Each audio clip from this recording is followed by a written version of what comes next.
Marcos 4, 35 al 41. Y leo para ustedes la palabra de nuestro Dios.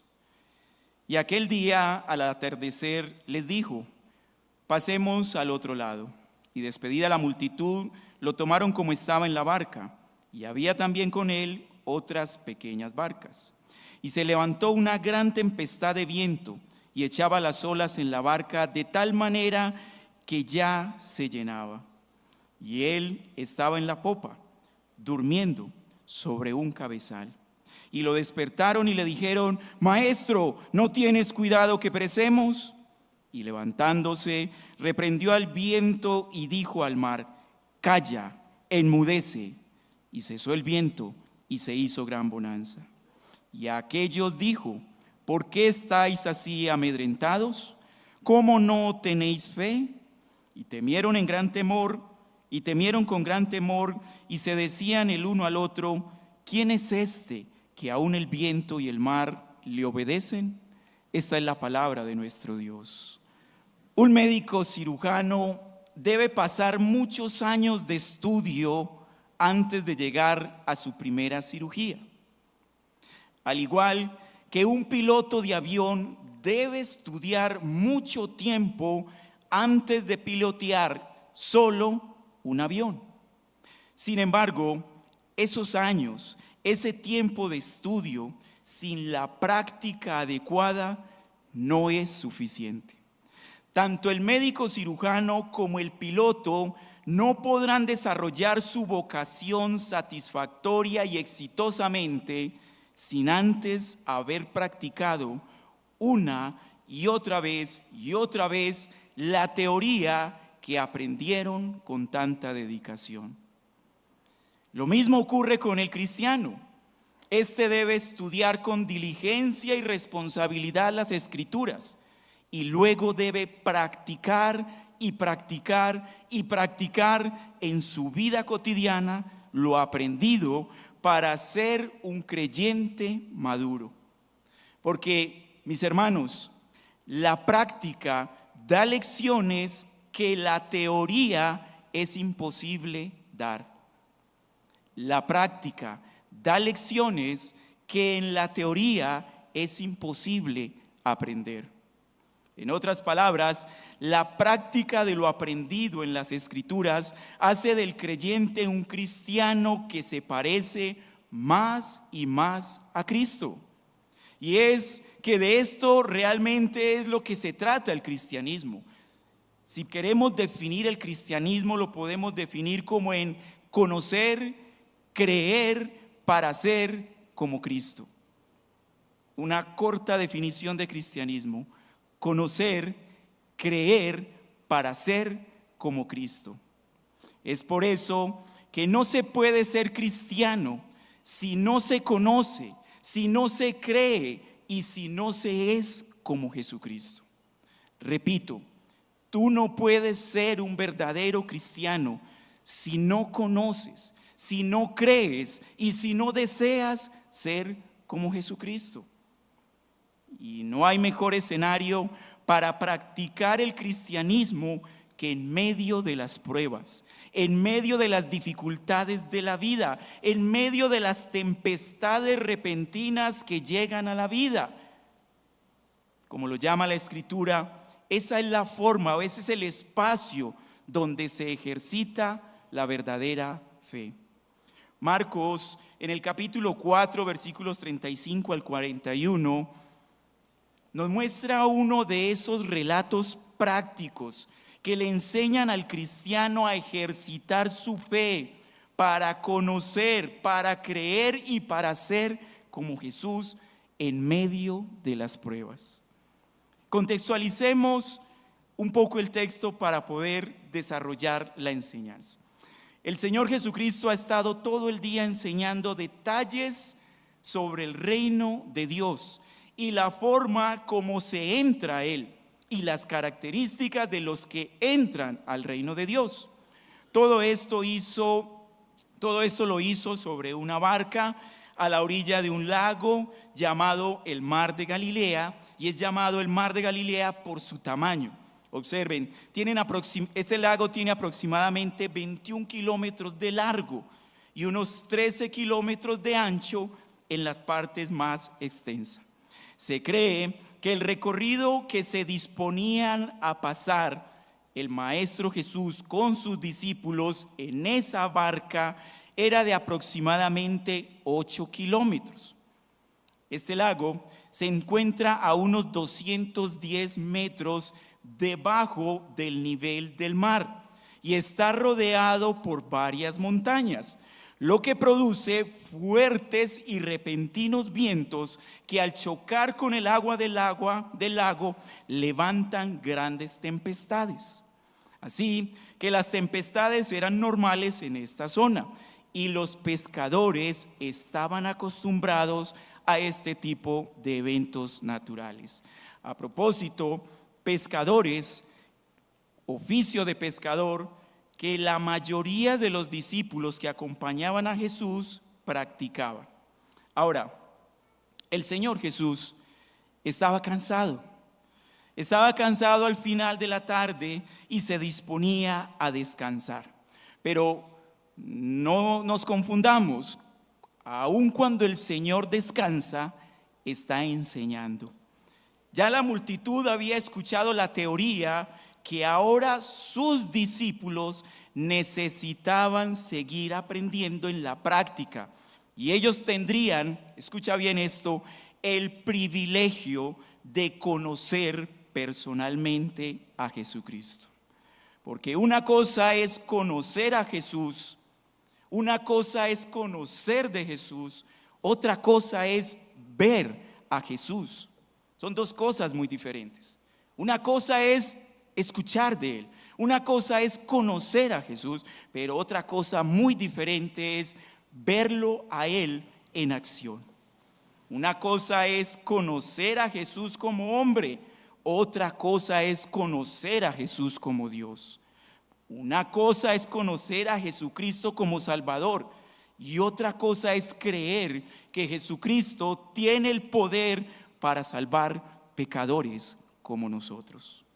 De aquí entonces la necesidad de una respuesta a la muy acertada pregunta de los que acompañaban a Jesús en la barca: ¿quién es este que aún el viento y el mar le obedecen? Bueno, de aquí viene el título del sermón. ¿Quién es este que calma la tempestad? Bueno, la respuesta o las respuestas a esta pregunta es la que contienen el bosquejo que vamos a desarrollar en el sermón. El primer encabezado, la primera respuesta a esta pregunta es: Él es el que prepara la tempestad. Versículos 35 y 36. En segundo lugar, en respuesta a la pregunta ¿quién es este que calma la tempestad? En segundo lugar, Él es el que desarrolla la tempestad. Versículos 37 y 38. Y en tercer y último lugar, veremos en respuesta a la pregunta de ¿quién es este que calma la tempestad? Bueno, Él es el Señor de la tempestad. Versículos 39 al 41. Primer encabezado. En respuesta a la pregunta, la primera respuesta es que Él es el que prepara la tempestad. Vamos al versículo 35. Y aquel día, al atardecer, les dijo: pasemos al otro lado. Esas palabras de Jesús son importantes y tengámoslas ahí presentes, ya las vamos a desarrollar. Pero aquí lo primero que debemos resaltar es que la iniciativa de pasar al otro lado del lago de Galilea fue de Jesús, no de sus discípulos. Lo segundo que hay que resaltar es que Él estaba enseñando en primera instancia a una gran multitud. Es lo que leemos en el versículo 1 del mismo capítulo. Dice que había con Él una gran multitud. Tanta era la cantidad de personas que habían allí que Él tuvo que montarse a una barca para enseñar. Pero en el versículo 36 del texto que estamos aprendiendo, se nos dice que esta multitud fue despedida y despedida la multitud. Antes de continuar, revisemos por un momento esta parte de la multitud que seguía a Jesús y debemos preguntarnos qué tipo de personas son las que componen esta gran multitud que siguen y escuchan a Jesús. Bueno, según los otros relatos bíblicos que hablan del mismo tema, nos dice que algunos que seguían a Jesús y lo escuchaban, lo seguían y lo escuchaban por novedad, porque seguir a Cristo, seguir a Jesús es algo novedoso. Otros lo siguen por sus milagros, porque Él satisface a través de su poder milagroso necesidades, y por eso siguen a Jesús. Otros dentro de la multitud siguen a Jesús por sus buenas enseñanzas, un buen y gran maestro.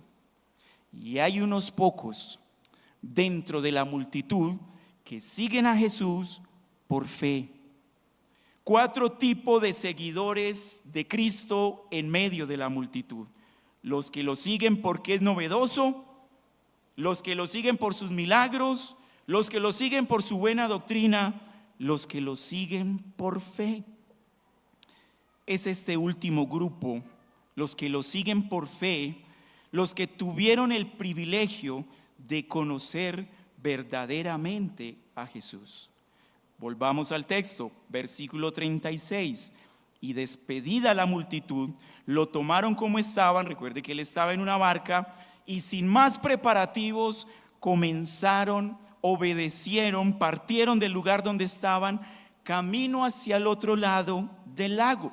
Y dice el texto en el versículo 36 que había con él otras pequeñas barcas. La multitud ahora se reduce a un grupo pequeño, tan pequeño que ocupan el lugar, ocupan el espacio de una barca donde está Jesús y otras pequeñas barcas a su alrededor. Ahora, recordemos que en medio de esa multitud que fue despedida, este pequeño grupo que lo siguen por fe, su fe entonces iba a ser probada en medio de la tempestad que el mismo Señor Jesucristo estaba preparando. Ese es el primer encabezado. Ahora, pasemos al segundo encabezado. En respuesta a la pregunta, ¿quién es este que calma la tempestad?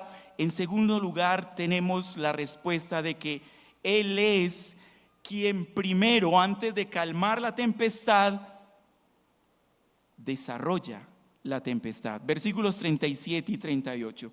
Dice el versículo 37: y se levantó una gran tempestad de viento y echaba las olas en la barca, de tal manera que ya se llenaba. La tranquilidad de la tarde, el tiempo de enseñanza que seguramente fue muy ameno, todos escuchando las enseñanzas del Señor, esa paz y esa tranquilidad escuchando al maestro, la sabiduría de él, bueno, esa paz llegó a su fin. Y nos muestra el texto que comienza una turbulencia, una gran tempestad. Y analicemos, hermanos, por un momento, tomemos prestada la máquina del tiempo del pastor Sergio.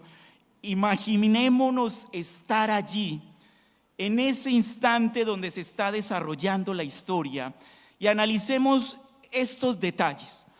La condición de la barca en primer lugar.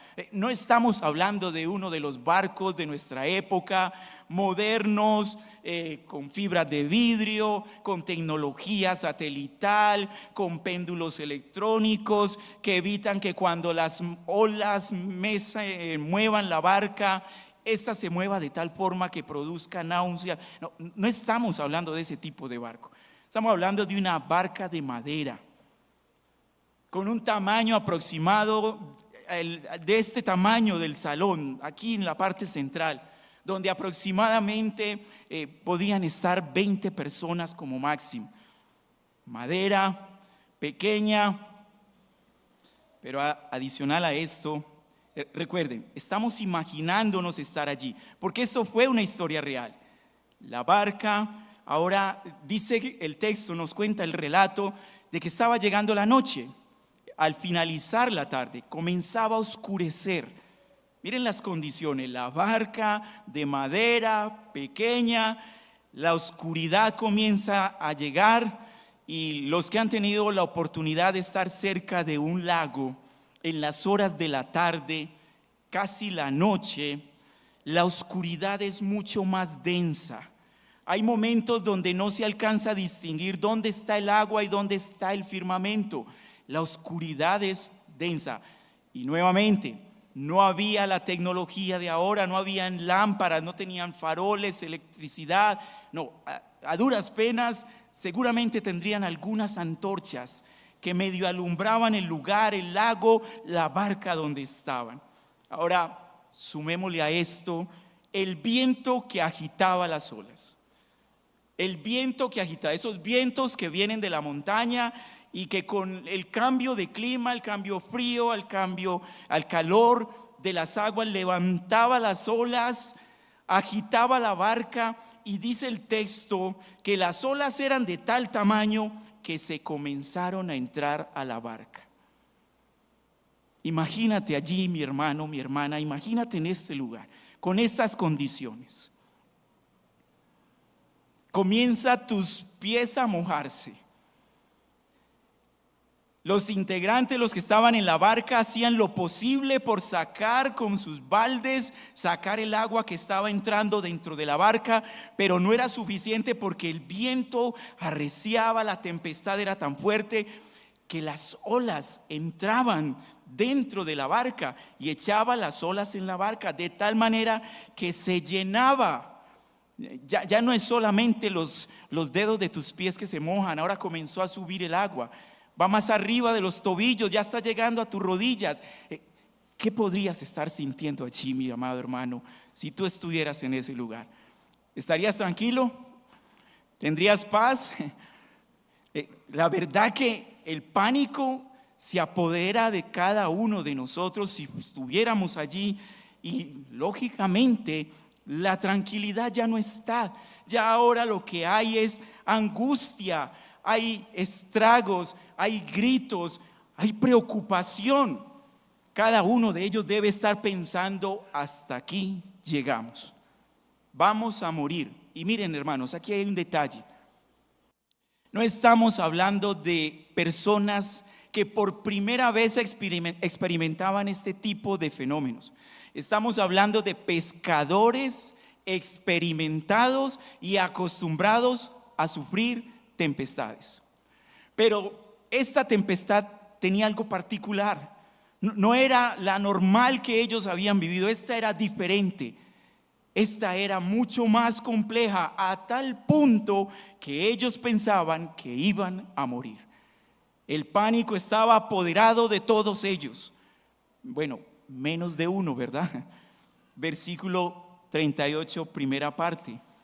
Y él, el Señor Jesucristo, estaba en la popa. La popa es la parte de atrás de la barca. Es uno de los mejores lugares en un barco. Estaba asignado a él. Él estaba en la popa, pero miren lo que dice el texto: cómo estaba en la popa, durmiendo sobre un cabezal. Todos estaban angustiados, todos estaban preocupados, menos uno, el Señor Jesucristo en la popa, durmiendo sobre él un cabezal. Aquí el texto en el versículo 38 nos hace un cambio repentino, cambia de la angustia de los hombres a la tranquilidad del Señor, de los afanes y preocupaciones de estos hombres a la paz que solo Dios puede dar cuando se entiende que Él está bajo el control de todo. Pero ¿acaso no es un hombre el que descansaba a causa de su agotada jornada de trabajo ministerial? Bueno, sí, y por eso es fascinante este texto, hermanos. Esta parte de la historia es fascinante porque nos muestra la naturaleza humana de Jesucristo. En primer lugar, cansado y ahora descansando. Pero el texto a continuación nos va a mostrar también de que ese mismo hombre que se cansó y que descansaba, también es Dios. No es solamente hombre, también es Dios. Y hermanos, si nosotros creemos, si nosotros podríamos llegar a creer que ese hombre que descansa o que descansaba en esta barca, en su humanidad reposaba, pero que en su divinidad nunca reposa, porque Él tiene el control de todo, bueno, nos evitaríamos los dolores de cabezas y las preocupaciones que estos discípulos que estaban junto con Él vivieron en este momento. Hermanos, Dios no está preocupado porque las cosas se le salieron de las manos. A Dios nada se le sale de las manos, aunque lo veamos en su naturaleza humana descansar. Pero su naturaleza divina nunca descansa. Esta situación, como todos los acontecimientos de la historia de la humanidad, en todo tiempo y en todo lugar, están bajo el control soberano de Dios. Porque Él lo decretó todo, porque Él es su creador, porque Él desarrolla lo que decreta en la creación y a través de su providencia lo lleva a cabo. Él lo planifica y Él mismo con su poder llevará a que cada cosa ocurra tal y como Él la decretó, de una manera libre y voluntaria. Ahora, esa es la teoría, ¿verdad? Esa es la teoría. Los discípulos tenían esa teoría. Nosotros tenemos la teoría, pero al igual que los discípulos de Cristo en ese momento, necesitaban la práctica para ver esa teoría en acción. Él entonces, dice el versículo 38, parte B, en medio de la angustia, en medio de la desesperación, sus discípulos reaccionan. Ellos están haciendo lo que humanamente posible pueden hacer, sacar el agua de la barca. Creía que tenían el control frente a esa gran tempestad. Hacían lo que siempre habían hecho: evacuar el agua, sacar el agua y pretender seguir avanzando en sus fuerzas. Pero al darse cuenta que perdieron el control de todo, entonces se dirigen al maestro que está durmiendo en la popa y lo despiertan y le dicen, versículo 38, parte B: Maestro, ¿no tienes cuidado que perecemos? Aquí en estas frases estamos viendo la reacción natural del ser humano. Cuando se encuentra en peligro, cuando se encuentra en angustia, cuando se encuentra en medio de una tempestad, cuando se encuentra en medio de la prueba, por naturaleza así reacciona el ser humano. Pero miren el énfasis que nos hace Marcos sobre la pregunta cuestionadora que le hacen al maestro. Maestro, aquí no lo ven como el Señor, aquí lo están viendo como un gran maestro, y viene la recriminación: ¿no tienes cuidado que perecemos? Bueno, aunque es una reacción natural del ser humano cuando se encuentra en una situación de peligro, también es la reacción natural de un corazón falto de fe. Conocen, le dijeron maestro, sabían quién era, pero no creían en Él. A ellos se les olvidó las palabras que Él mismo les dijo en el versículo 35, parte final: pasemos al otro lado. Ellos aún no conocían a Jesús como Dios. Se quedaron con el conocimiento de la humanidad de Jesús. Maestro, le dijeron. Y esta pregunta acusadora refleja entonces la incredulidad, su falta de fe en Jesús. Y es que, hermanos, no es suficiente conocer y creer que Jesús es un gran maestro que Jesús vivió una vida perfecta, no es suficiente creer que Jesús murió en la cruz como hombre, sino que también es necesario creer que Él es Dios y que tiene el poder para cumplir todo lo que prometió. Fue Él el que les dijo: pasemos al otro lado. Él no les dijo: pasen al otro lado. Él se incluyó, el imperativo lo incluía a Él. Y Él les decía: si yo lo estoy diciendo, yo lo haré. Pero ellos no lo creyeron y por eso reaccionan como reaccionan. Ahora, hay dos perspectivas en este relato, hay dos formas de ver este relato. Y lo encontramos, una de ellas en Marcos, el pasaje que estamos estudiando, y el otro en Lucas. Ambos nos dicen que despertaron al maestro argumentando que estaban a punto de morir o a punto de perecer. Y lo hicieron como un reproche, no como un ruego, como un clamor. Por el contrario, la otra perspectiva que nos la relata Mateo en el capítulo 8, él nos muestra que, y seguramente Mateo estaba allí, no creo que ni Marcos ni Lucas estuvieran en este lugar, pero estamos seguros de que Mateo sí estuvo allí, porque en el capítulo 3 de Marcos se nos dice que el Señor escogió a los 12 y dentro de los 12 estaba Mateo. Mateo muy seguramente estaba allí y era un testigo ocular y presencial de lo que estaba sucediendo allí. Mateo, relatando la misma historia en el versículo 25 del capítulo 8, nos dice que se acercaron sus discípulos, lo despertaron y miren las palabras con otra perspectiva. Le dicen: Señor, ya aquí no es maestro.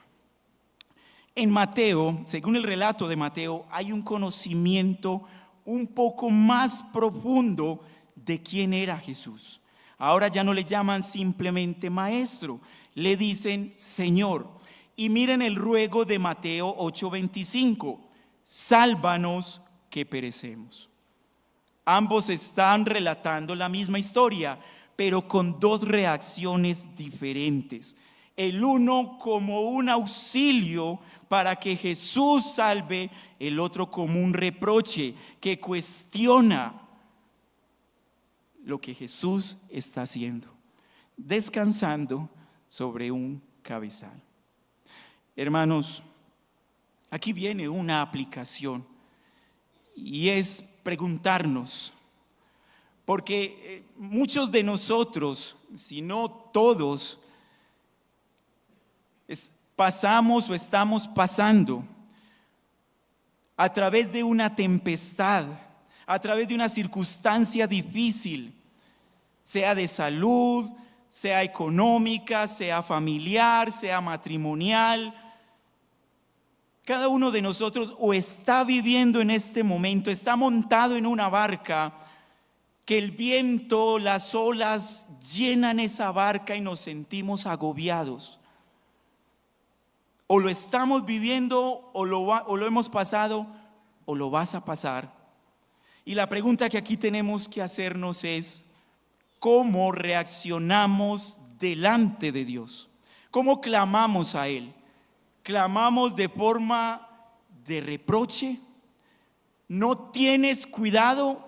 Creyendo de que Él descuidó, Él es un descuidado y que se le perdió la brújula y que se le perdió el control y que esa enfermedad, que esa situación económica, que esa situación familiar, que eso que estás viviendo a Él no le interesa, que Él es un despreocupado de lo que vives.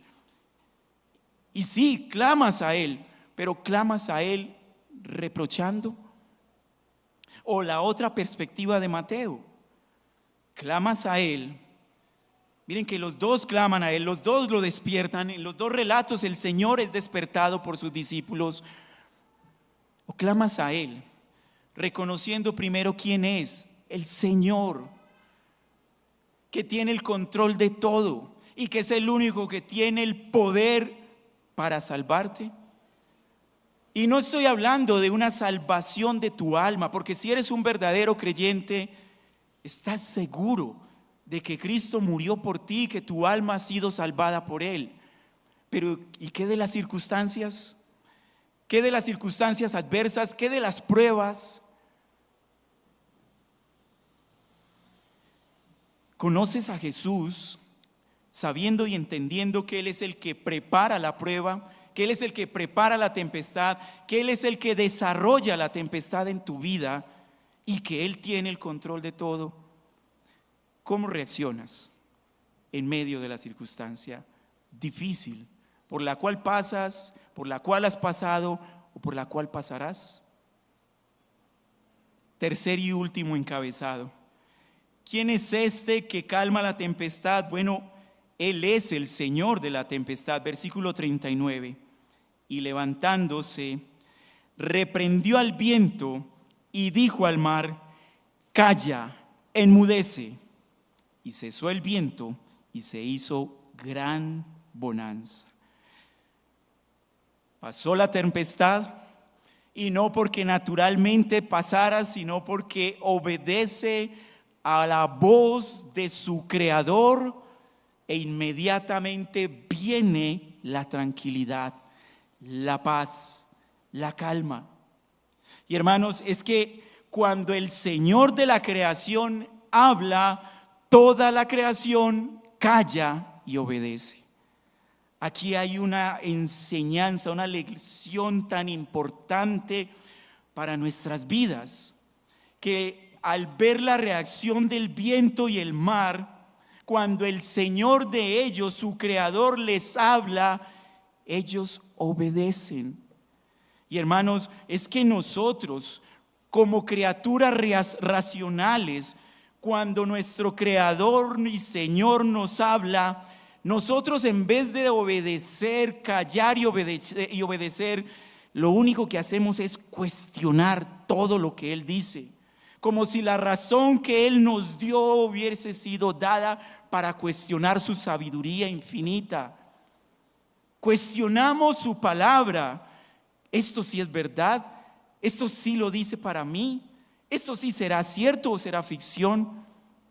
¿Esto es un mito o es una? Cuestionamos todo. ¿Santidad? ¿Pero para qué santidad? Si Cristo ya murió para mí, ¿yo por qué me tengo que santificar? Todo lo cuestionamos. Pero el pasaje nos muestra que cuando Él habló a la creación, el resto de la creación que es inferior a nosotros, recuerden, como hombre nosotros estamos sobre la creación. Nosotros tenemos la capacidad de pensar, de razonar. La creación no tiene esa capacidad, pero esa creación que es inferior a nosotros, cuando escucha la voz del Creador, simplemente calla. El viento calla, el agua enmudece, obedecen. ¿Qué enseñanza nos da esto, hermanos? ¿Qué enseñanza nos da la creación cuando obedece a su Creador? Regresemos a la historia. Llegó la calma entonces de la tempestad. Recuerden, ¿quién es este que calma la tempestad? Bueno, el dueño y Señor de la tempestad. Él la preparó, Él la desarrolló. Ahora Él, como Señor, trae la calma. Pero esa calma está acompañada de dos preguntas que llevarían a sus discípulos a comprender la falta de conocimiento real de Jesús. Versículo 40. Y a ellos dijo: ¿por qué estáis amedrentados? Primera pregunta. Mateo dice: ¿por qué tenéis temor? ¿Por qué estáis así amedrentados? Es la primera pregunta que lleva a que sus discípulos reflexionen. Él ya les había dicho: pasemos al otro lado. Pero a ellos se les olvidó que fue Él el que dio la orden y fue Él el que se incluyó para pasar al otro lado. Y si Él lo dice, Él lo cumplirá. Pero ellos lo olvidaron. El Señor les recuerda esto. ¿Por qué estáis amedrentados? ¿Por qué tenéis temor? Y la segunda pregunta trae la respuesta del por qué ellos están amedrentados. La respuesta a por qué ellos temen de la tempestad externa es porque no creen en aquel que prometió pasarlos al otro lado. ¿Cómo no tenéis fe? La falta de fe es la que lleva al temor. Por lo tanto, el antídoto para el temor es la fe, pero no una fe cualquiera, porque siempre hablamos de fe y definimos la fe teóricamente muy bien explicada, pero la fe tiene muchos ingredientes y uno de ellos, hermanos, es que hay que conocer verdaderamente a aquel que prometió las cosas. Conocerlo, pero no solamente desde lo teórico, sino también en la práctica. Y no es solamente no es suficiente conocerlo como hombre, sino también como Dios. Miren, es fácil creer que Jesús es hombre. Eso es fácil. Aún los escépticos creen que Jesús era un hombre.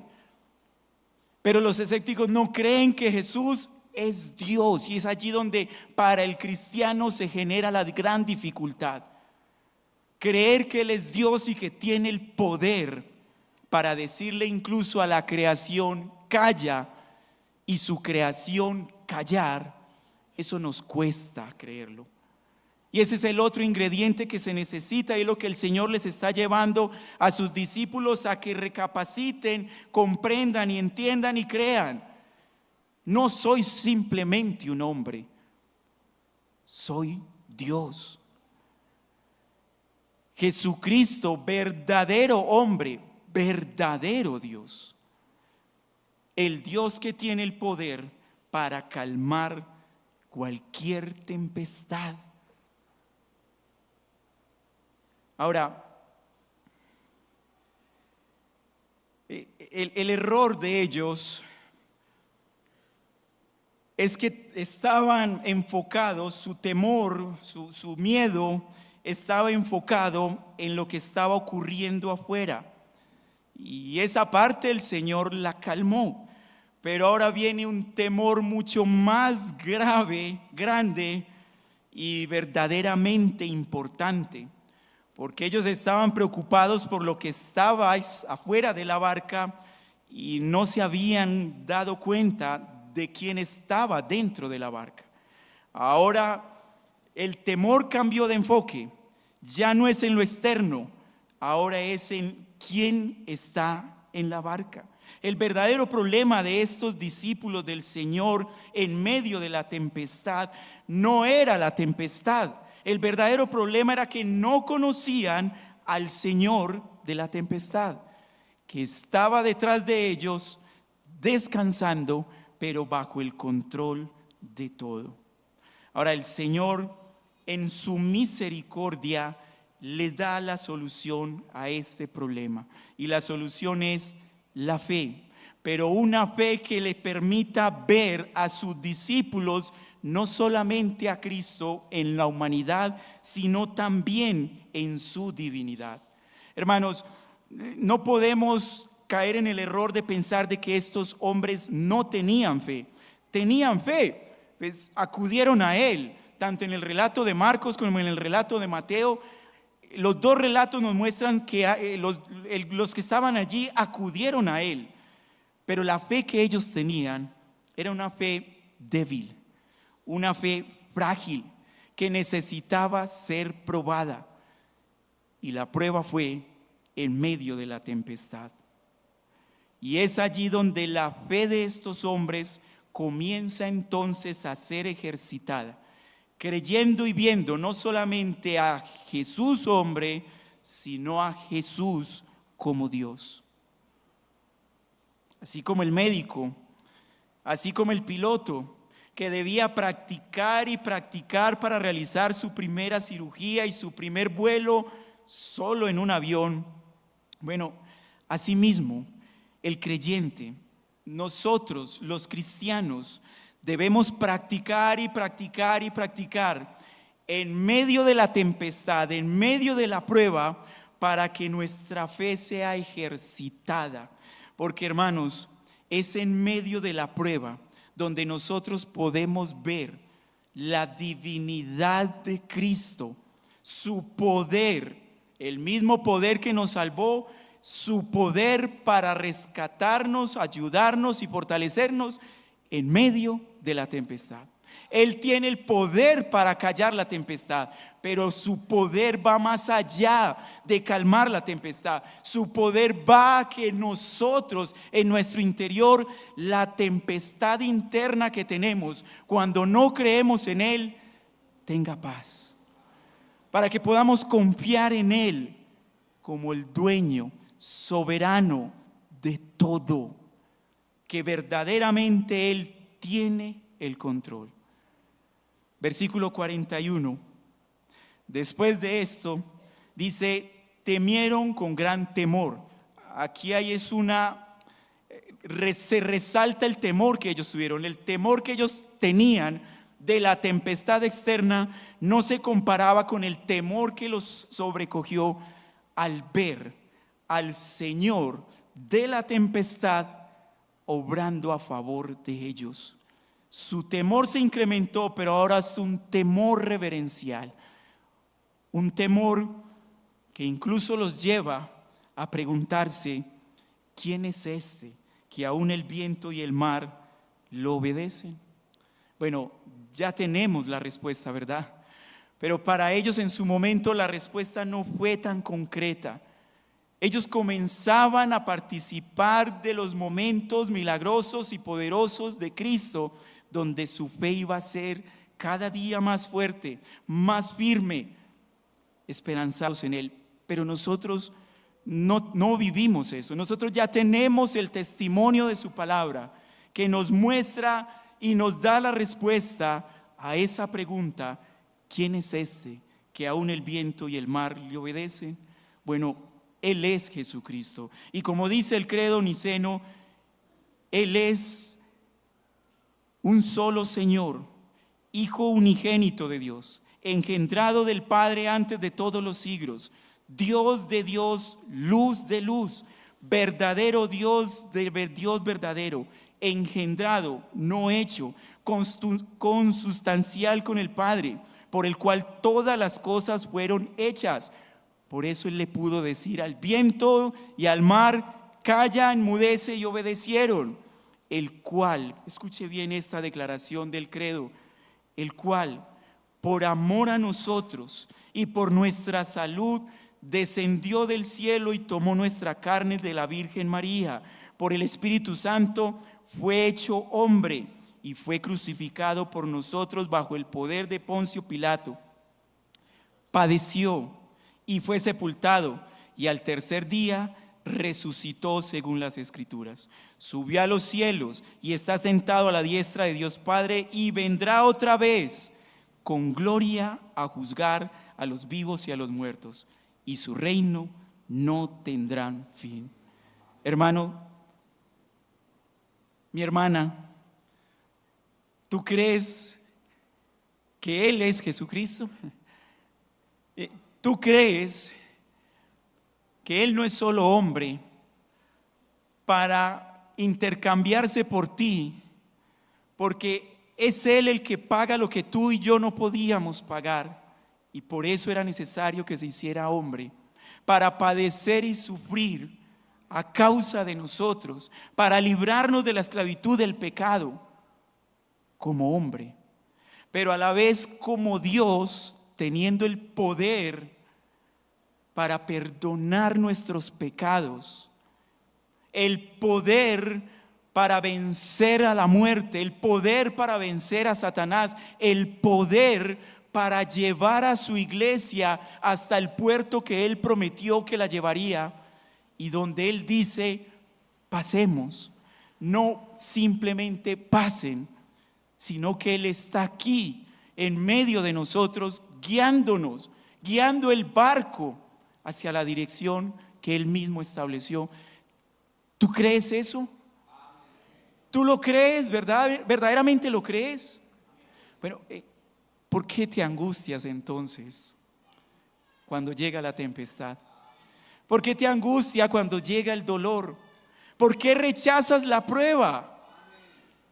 Sabiendo que la prueba te va a permitir ver y conocer el poder de Dios obrando a tu favor. ¿Por qué te angustias si Jesucristo, tu Señor y Salvador, tiene el control de todo?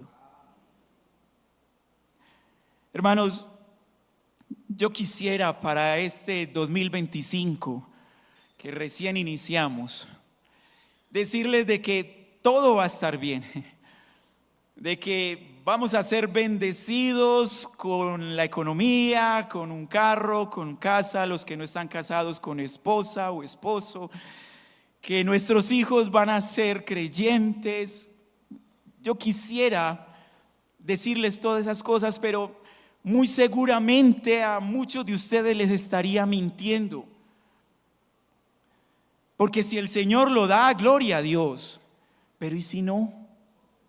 Yo lo único que te puedo decir es lo que Él mismo aseguró en su palabra.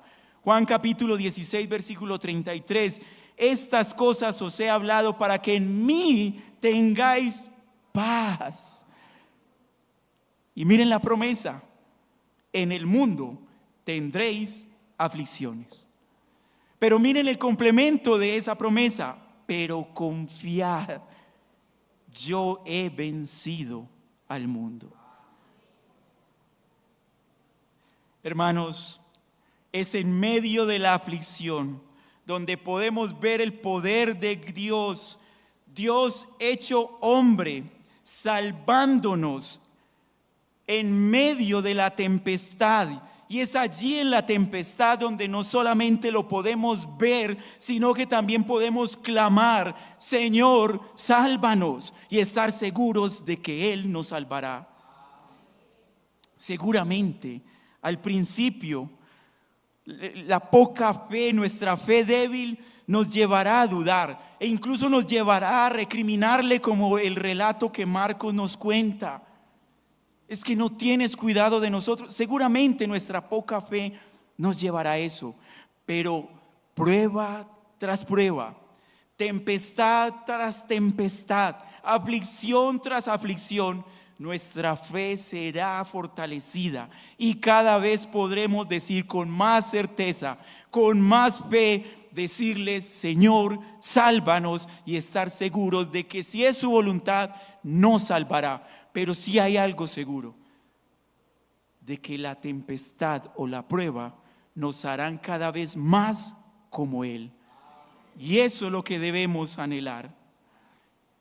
Y en medio de la prueba, cada vez que maduremos, cada vez que crezcamos, cada vez que nuestra fe se fortalezca, entonces en medio de la prueba podremos decir, clamar al Señor: guárdame, oh Dios, porque en ti he confiado. Jehová es mi pastor, nada me faltará. En lugares de delicados pastos me hará yacer, junto a aguas de reposo me pastoreará. Confortará mi alma, me guiará por sendas de justicia por causa de su nombre. Aunque ande en valle de sombras de muerte, no temeré mal alguno, porque tú estarás conmigo.